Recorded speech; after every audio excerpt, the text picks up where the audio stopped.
सभी पदाधिकारी कर्मियों द्वारा डीके टैक्स के भरपाई हेतु सरकारी राशि के लूट के साथ साथ आम जनता को आर्थिक, मानसिक, कहीं न कहीं तो शारीरिक शोषण भी किए जाने की सूचना भी समय समय पर मिलता रहता है।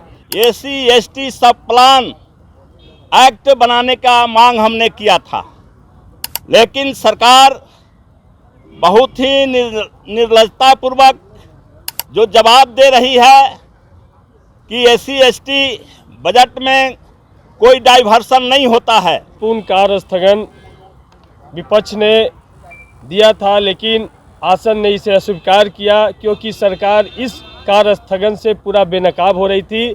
मैं चाहता हूं कि ये जो कार्य स्थगन था उसको हम सब आपके सामने पढ़ करके हम सुनाना चाहते हैं। माननीय मुख्यमंत्री जी के अचेतावस्था में रहने के कारण राष्ट्रगान का अपमान होने से राज्य कलंकित और अपमानित हुआ है। सरकार का इकबाल निम्न स्तर पर चला गया है, जिससे पूरे राज्य में प्रखंड कार्यालय, अनुमंडल कार्यालय, निबंधन कार्यालय, नगर निगम के सभी कार्यालयों, विश्वविद्यालयों, साथ साथ पुलिस महकमों में सभी स्तर सरकारी नियंत्रण से बाहर हो गए हैं। सरकार की कार्यालयों में भ्रष्टाचार चरम पर पहुंच गया है। आम जनता की न तो सुनी जा रही है, न ही न्याय मिल पा रहा है। सभी कार्यालयों में बिचौलियों एवं दलालों का बोलबाला है। इसकी जानकारी तो हम सभी माननीय सदस्यों को भी है। उल्लेखनीय है कि इन सभी कुव्यवस्था के कारणों पर गहन अध्ययन से यह स्पष्ट होता है कि राज्य के सभी विभागों के सभी स्तरों के कर्मियों को स्थानांतरण एवं पदस्थापना में बृहद रूप से डीके टैक्स देना होता है। डीके टैक्स के प्रयोग से सभी विभागीय मंत्री, सचिवगण सभी त्रस्त है। विभागीय मंत्रियों के संवैधानिक अधिकारों का हनन हो रहा है। क्षेत्रीय अधिकारी एवं कर्मियों, विभागीय मंत्रियों एवं उच्च अधिकारियों के निर्देशों का भी अवहेलना कर रहे हैं। सभी पदाधिकारी कर्मियों द्वारा डीके टैक्स के भरपाई हेतु सरकारी राशि के लूट के साथ साथ आम जनता को आर्थिक, मानसिक, कहीं न कहीं तो शारीरिक शोषण भी किए जाने की सूचना भी समय समय पर मिलता रहता है। इससे आम जनता में सरकारी व्यवस्था पर भारी आक्रोश है। अतः आज दिनांक 27/3/2025 के सारे पूर्व निर्धारित कार्यक्रमों को स्थगित कर राज्य में भ्रष्टाचार, डीके टैक्स एवं माननीय मुख्यमंत्री के अचेतावस्था में रहने पर उत्पन्न संवैधानिक स्थिति एवं राष्ट्रगान के अपमान पर विमर्श हो। ये आज के तारीख में और पूरे बिहार में महत्वपूर्ण सवाल है। अनुसूचित जाति, अनुसूचित जनजाति के लिए महत्वपूर्ण सवाल है।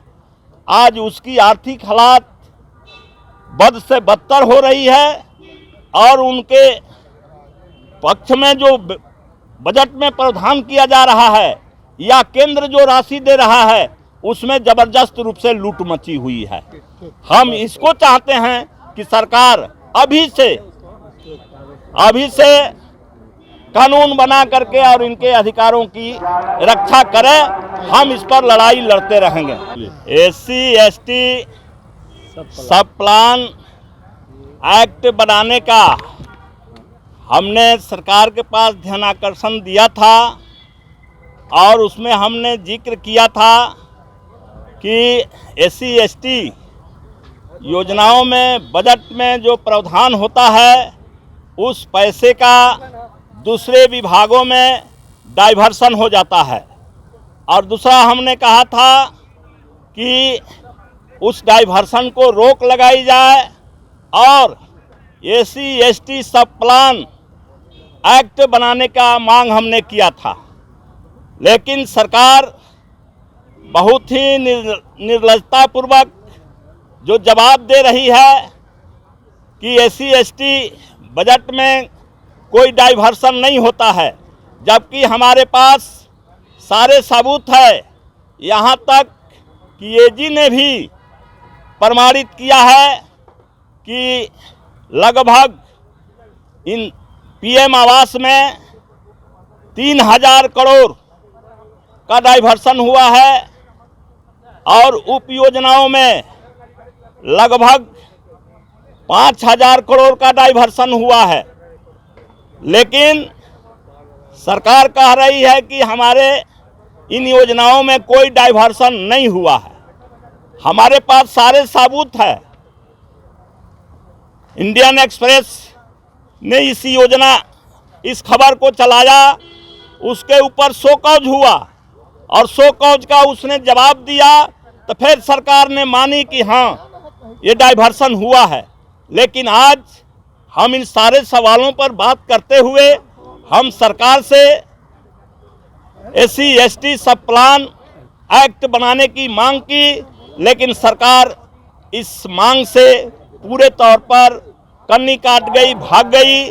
हम कहना चाहते हैं कि अभी ये सरकार, NDA की सरकार पूरे तौर पर अनुसूचित जाति, अनुसूचित जनजाति के लिए जो निर्धारित राशि है उसका लूट हो रहा है, लूट मचाया जा रहा है और अनुसूचित जाति का हक सरकार नहीं दे रही है।